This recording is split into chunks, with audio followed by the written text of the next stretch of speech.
Iran के supreme leader अयतुल्ला Ali Khamenei, उनका बयान आया है। उन्होंने बाकायदा आधिकारिक तौर पर ट्वीट करके ऐलान कर दिया है कि जंग शुरू हो गई है और इजराइल पर कोई रहम नहीं। दो टूक, सीधे दो टूक इजराइल को कह दिया है। और यह सब कुछ तब हुआ है जब डोनाल्ड ट्रंप G7 समिट को बीच में छोड़ करके निकल गए। जब डोनाल्ड ट्रंप ये कह रहे हैं कि हम इजराइल में अब पूरी तरह से परमाणु बम का खात्मा चाहते हैं, हम सीज फायर नहीं चाहते हैं, हम खात्मा चाहते हैं। जब ये डोनाल्ड ट्रंप की तरफ से इस बात को कहा जा रहा है, तो उसके बाद में अयतुल्ला अली खामेनेई का ये जवाब, अयतुल्ला अली खामेनेई का ये आधिकारिक तौर पर बयान बहुत महत्वपूर्ण हो जाता है। ये आप ट्वीट देखिए, मैं इधर उधर से कोई खबर आपको नहीं बता रहा हूं, बल्कि अयतुल्ला अली खामेनेई, उन्होंने उनका जो आधिकारिक हैंडल है उससे ट्वीट किया है।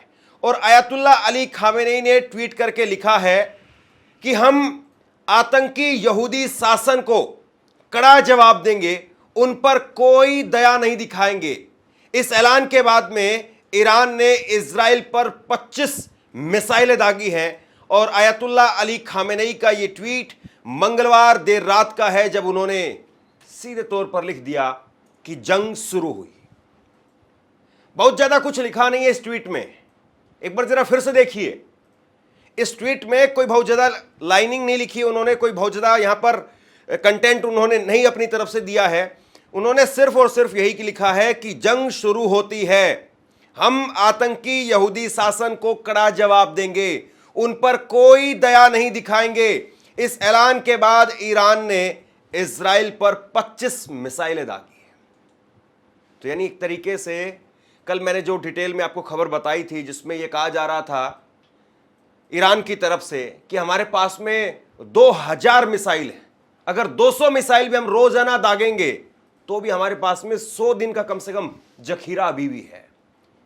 और कल जब अयतुल्ला अली खामेनेई के इस बयान के बाद में मिसाइलें गिरनी शुरू हुई तेल अवीव में, इजराइल की राजधानी तेल अवीव के अंदर मिसाइलें गिरना शुरू होती हैं। और इससे पहले इजराइल की खुफिया एजेंसी मोसाद के हेडक्वार्टर पर हमला, मोसाद के न केवल हेडक्वार्टर पर हमला किया गया, बल्कि उसके साथ साथ उनकी इंटेलिजेंस की बिल्डिंग, उस पर भी धमाका हुआ। और इसके बाद में आज सुबह भी कुछ धमाके हुए हैं। यह बात सही है कि इजराइल ने भी जबरदस्त पलटवार किया है, लेकिन इस पलटवार में, वार और पलटवार में सबसे ज्यादा नुकसान किसका है? क्या इजराइल वाकई सहन कर पाएगा? क्या इजराइल ईरान के हमलों को वाकई सहन कर लेगा? यह इस वक्त में बहुत बड़ा सवाल है। एक वीडियो कुछ देर पहले मैं देख रहा था, हालांकि उसकी अभी पुष्टि नहीं हो पाई है। जैसे ही उसकी पुष्टि हो जाएगी मैं वो वीडियो भी आपको दिखाऊंगा। उस वीडियो के अंदर साफ तौर पर दिख रहा था कि इजराइल के लोग बंकर में जाने को लेकर के झगड़ रहे हैं। देखिए, कल मैंने आपको विस्तार से खबर बताई थी कि इजराइल आदी नहीं है। इजराइल के लोग बहुत आराम प्रस्त हो गए और इजराइल में बहुत आम है कि मर्सिडीज गाड़ी को लेकर के चल रहा है। बहुत महंगा एक तरीके से देश है, लोगों का कल्चर, क्योंकि अमेरिका में बहुत ज्यादा लोगों के धंधे सेट है।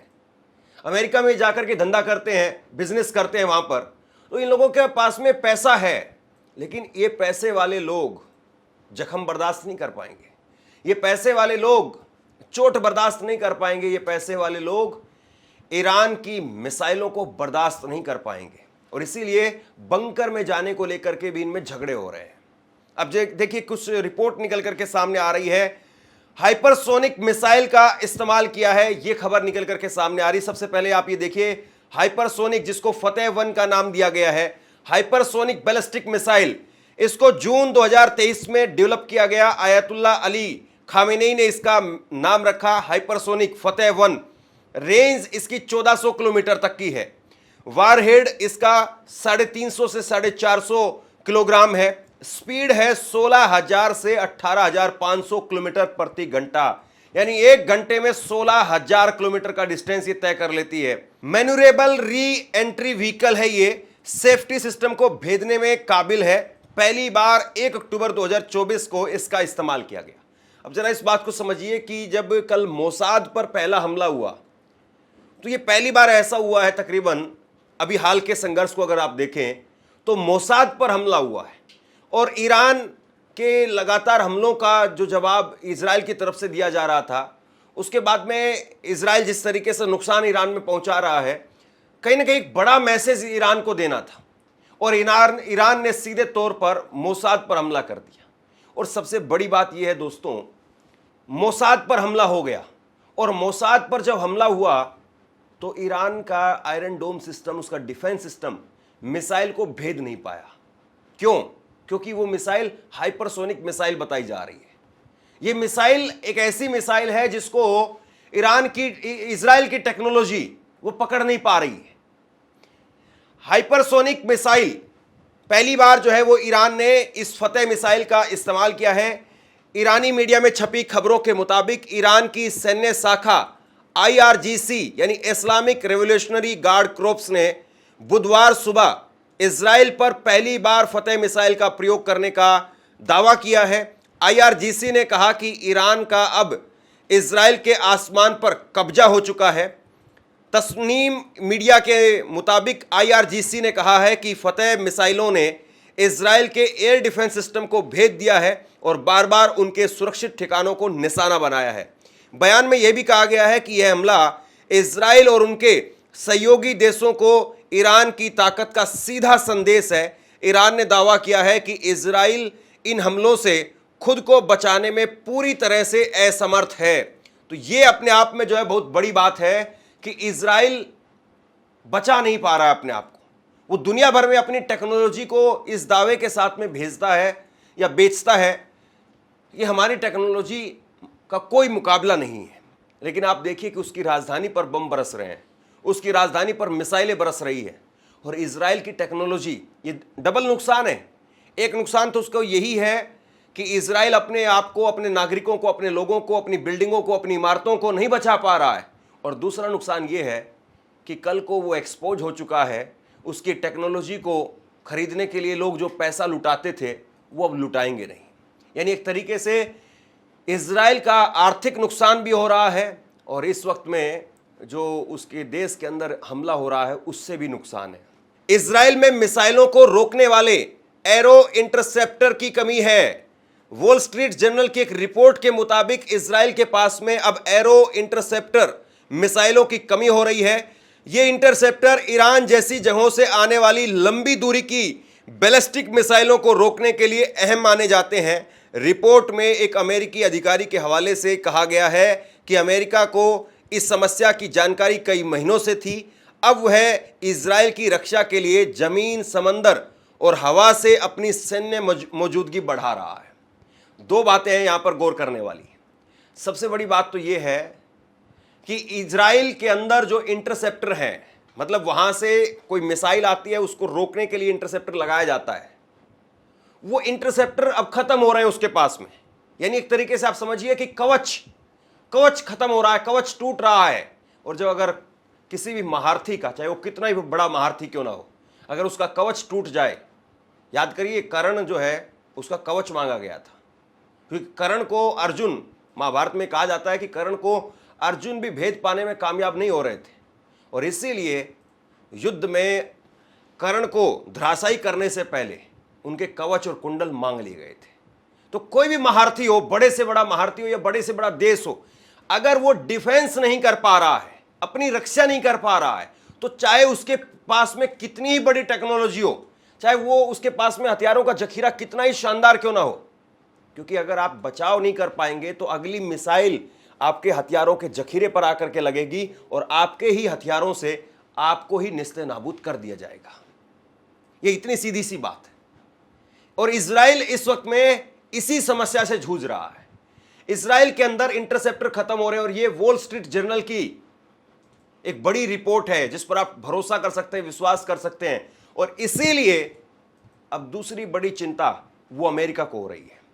अमेरिका को चिंता इस बात की है कि अगर इजराइल धराशायी होने लगा और ईरान हावी हो गया तो फिर ये केवल इजराइल की हार नहीं मानी जाएगी, बल्कि ये अमेरिका की भी हार मानी जाएगी। और इसीलिए अमेरिका ने अब समुंदर के रास्ते या वायु के एयर स्पेस के रास्ते या फिर थल के रास्ते यानी जमीन के रास्ते थल, जल और नभ तीनों जगह पर अमेरिका अपनी मौजूदगी लगातार बढ़ा रहा है। अमेरिका ये बताया जा रहा है कि अपने हथियार, अपने बंकर, ये सब कुछ वो जो है इजराइल के लिए मुहैया करा रहा है ताकि इजराइल किसी तरीके से वहां पर सरवाइव कर पाए। सोचिए, आज 13 जून से ये सब संघर्ष की शुरुआत हुई है, तो आज छठा दिन है। छठा दिन है और छठे दिन आप देखिए कि किस तरीके की हालत हो गई है। ये बात सही है कि अभी तक 800 के करीब, किसी रिपोर्ट में 600 का दावा किया जा रहा है, किसी रिपोर्ट में 800 का दावा किया जा रहा है, ईरान के अंदर इतने लोग मारे गए। लेकिन ईरान के लिए कोई बहुत बड़ी संख्या नहीं है ये। ईरान में 600-800 लोगों का मारा जाना कोई बहुत बड़ी संख्या नहीं है। एक छोटा सा आंकड़ा आपको बताता हूं, आपको पूरी पिक्चर क्लियर हो जाएगी। ईरान की राजधानी है तेहरान, और तेहरान में 1 करोड़ की आबादी है। 1 करोड़ लोग रहते हैं तेहरान के अंदर, और पूरे इजराइल की आबादी तकरीबन 1 करोड़ है। तो आप बताइए क्या करेंगे उसका। मतलब जैसे कि हिंदी पिक्चर में कई बार डायलॉग दिया जाता है कि हम अगर खड़े होकर के बॉर्डर पर पेशाब करना शुरू कर दें तो पाकिस्तान में बाढ़ आ जाएगी, कुछ वैसी वाली हालत है। ये ठीक है कि वहां पर 1800 आदमी अगर मारे भी जाते हैं, लेकिन अगर यहां पर इजराइल में अगर 200-300 लोग भी, 400 लोग भी अगर मारने में ईरान कामयाब हो रहा है, तो इसका मतलब आप ये मान करके चलिए कि स्थिति बराबर बराबर है। और ये स्थिति बराबर बराबर होने का मतलब ये है कि बगैर अमेरिका आए अब इजराइल की दाल गलने वाली नहीं है। अमेरिका को आना पड़ेगा। अगर अमेरिका की सीधी एंट्री हो जाती है, फिर ईरान की मुश्किलें बढ़ जाएंगी, फिर ईरान को नुकसान होना तय है। फिर ईरान जो है वो अपने आप को बचा नहीं पाएगा। ये एक बहुत कड़वी सच्चाई है। लेकिन आयतुल्लाह अली खामेनेई कह रहा है कि हम किसी भी कीमत पर सीज फायर नहीं करेंगे, हम पीछे नहीं हटेंगे, हम अपने शहीदों का बदला लेंगे, हमारे जो परमाणु वैज्ञानिकों को मारा गया है उनका बदला लेंगे। ईरान के सुप्रीम लीडर आयतुल्लाह खामेनेई ने मंगलवार देर रात इजराइल के खिलाफ जंग का ऐलान कर दिया। उन्होंने एक्स पर लिखा कि जंग शुरू होती है, हम आतंकी इजराइल को कड़ा जवाब देंगे, उन पर कोई दया रहम नहीं दिखाएंगे। इस ऐलान के बाद में ईरान ने इजराइल पर 25 मिसाइलें दागी है।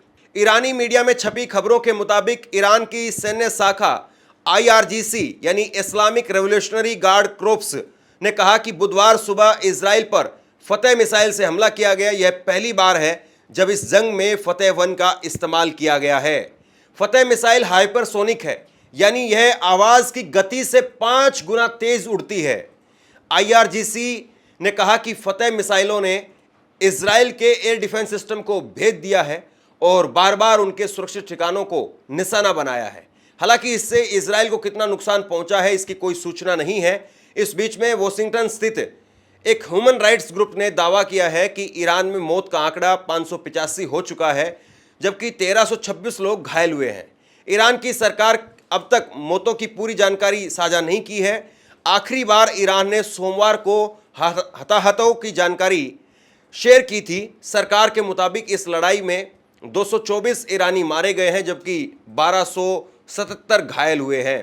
तो यानी ये आप ये कह सकते हैं कि ईरान जो है वो अब थोड़ा सा डिफेंसिव नज़र ज़रूर आ रहा है। देखिए, कोई भी मुल्क हो जब 6-7वें दिन अगर जंग में चला जाता है तो फिर आसान नहीं होता है। आज छठा दिन है और सबको ये पता है कि अभी ऐसा नहीं कि आज शाम तक जो है वो सीज फायर हो जाएगा या कल हो जाएगा या 2 दिन में हो जाएगा। अब इस बारे में कुछ भी कह पाना संभव नहीं है। हालांकि ट्रंप की कोशिश जरूर रहेगी कि किसी तरीके से सीज फायर करवा दिया जाए, और इजराइल भी खुद जो वो अपने आप में गुमान लगा करके बैठा हुआ था उतना दमखम नहीं दिखा पाया है, ये भी सच है। उसने जोरदार पलटवार किया है, तेहरान को बुरी तरीके से तहस नहस कर दिया है, ये कहा जा सकता है। तेहरान में लोग छोड़ छोड़ करके भाग रहे हैं, मार्केट खाली हो गई है, सुनी पड़ी हुई है। लेकिन इसके बावजूद ना आयतुल्लाह अली खामेनेई पीछे हटने के लिए तैयार है, ना ईरान की फौज वो पीछे हटने के लिए तैयार है। यह बात सही है कि ईरान के सेना के प्रमुख उनको मार दिया गया है, और उसके साथ साथ जो है वो कमांडर्स वो मारे गए हैं। लगातार लाशें पहुंच रही है ईरान के अंदर, बड़ा नुकसान हो रहा है ईरान का। और ईरान जो है वो अगर अमेरिका की एंट्री हुई तो उसके बाद में ऐसा लगता है नहीं कि 2 दिन 4 दिन भी पकड़ पाएगा, क्योंकि अगर अमेरिका की एंट्री होती है तो फिर उसके बाद में आप ये मान करके चलिए कि अमेरिका उन बम्बों का प्रयोग करेगा, उन मिसाइलों का प्रयोग करेगा जो सीधे बंकर तक हमला करेगी। यानी ऐसा नहीं है कि फिर वो सतह पर ही मार करेगा, बंकर में, क्योंकि सतह पर तो इजराइल इस वक्त में हमला कर रहा है। और लगातार बिल्डिंगों को खंडर बनाने का काम हो या हेडक्वार्टर्स पर हमला करने की बात हो, तो इजराइल ये सब काम तो कर ही रहा है। लेकिन अमेरिका का इसीलिए उसको सहयोग चाहिए, अमेरिका का साथ इसीलिए चाहिए क्योंकि जिन बंकर्स में अभी ईरानी सेना ऑपरेट कर रही है वहां तक इजराइल नहीं पहुंच पा रहा है। और यह सबसे बड़ी जो है वो इस वक्त में इजराइल के साथ में समस्या है कि इजराइल अभी तक उस सिस्टम को भेद नहीं पा रहा है।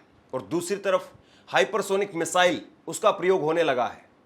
तो ये जंग की शुरुआत है, और जंग की शुरुआत अगर हाइपरसोनिक मिसाइल से हुई है जिसमें मोसाद का हेडक्वार्टर जो है उसको नुकसान पहुंचा है, उस पर बम बरस रहे हैं, मिसाइलें बरस रही है। हाइपरसोनिक आवाज से भी 3 गुना 5 गुना ज्यादा तेज है। यानी आप किसी को बोल रहे हैं, आपकी आवाज जितनी जल्दी जाती है उससे भी 5 गुना और स्पीड से हाइपरसोनिक चली जाती है। 1 घंटे में 18,000 किलोमीटर चली जाती है। तो अब सवाल यह है कि कौन कौन से हथियार इस जंग में प्रयोग में लाए जाएंगे, और उन हथियारों के जरिए ईरान इजराइल को नुकसान पहुंचाएगा या इजराइल ईरान को नुकसान पहुंचाएगा। अमेरिका की एंट्री होती है तब देखना रहेगा कि कौन कौन से हथियार आते हैं, क्योंकि अमेरिका हो सकता है कि बड़े हथियारों का प्रयोग करे। क्योंकि जो बात अभी तक निकल करके सामने आ रही है वो यही है कि जो परमाणु कार्यक्रम का बंकर है या प्रयोगशाला है वो तकरीबन धरती से 1 किलोमीटर नीचे है। वहां तक इजराइल के पास में कोई ऐसा हथियार नहीं है कि अगर पूरा ईरान तबाह भी हो जाए तो इजराइल वहां जाकर के हमला कर सके। 1 किलोमीटर नीचे परमाणु प्रयोगशाला है, और उसको अगर कोई भेद सकता है या उसको अगर कोई नष्ट कर सकता है तो वो अमेरिका है। लेकिन अमेरिका को इसके लिए खुल करके सामने आना पड़ेगा। और अगर ईरान के अंदर वो परमाणु प्रयोगशाला नष्ट होती है तो इसका मतलब ये माना जाएगा कि फिर अमेरिका ने ही इस युद्ध में सीधे आकर के भाग लिया है, जिसकी वजह से ईरान को ये नुकसान हुआ है। अब अमेरिका में भी 2 धड़े हैं। डोनाल्ड ट्रंप को एक तरफ कहा जा रहा है कि आप मत कूदिए, यहां पहले ही मारामारी मची हुई है, आपकी छवि पहले ही खराब है, आप पर लोग विश्वास करने के लिए तैयार नहीं है, और अगर आप दूसरी तरफ जो है वो ईरान के साथ में उलझ गए तो हमें फिर नुकसान होगा। याद करिए, जब अमेरिका ने अपनी फौजों की कटौती की थी, चाहे वो अफगानिस्तान से हो चाहे दूसरे मुल्कों से हो, तो इसीलिए वो कटौती की थी क्योंकि अमेरिका के अंदर एक जो है वो लगातार अशांति लोगों के बीच में इस बात को लेकर के पनपने लगी कि बेवजह हम दूसरे मुल्कों में जा रहे हैं, बेवजह हम अपनी सेना को वहां पर खपा रहे हैं, बेवजह हम वहां पर पैसा अपना खराब कर रहे हैं, और हमारे देश में बेरोजगारी लगातार बढ़ती जा रही है, हमारे देश में कंगाली लगातार बढ़ती जा रही है। तो अब सवाल इसी बात का है कि डोनाल्ड ट्रंप वो क्या फैसला लेते हैं। क्या केवल वो घुर्राने से ही काम चलाएंगे, यानी मतलब एक तरीके से हेकड़ी जो दिखा रहे हैं उसी से ही काम चल जाएगा, या फिर जमीन पर उतर करके भी अमेरिका जवाब देता हुआ नजर आएगा। और अगर ऐसा हुआ तो फिर ईरान का साथ कौन देगा और ईरान खुद क्या करेगा, ये देखने वाली बात है। शेयर कीजिए इस खबर को, लोगों तक पहुंचाइए, और आप क्या सोचते हैं नीचे कमेंट बॉक्स में जरूर बताइए। धन्यवाद।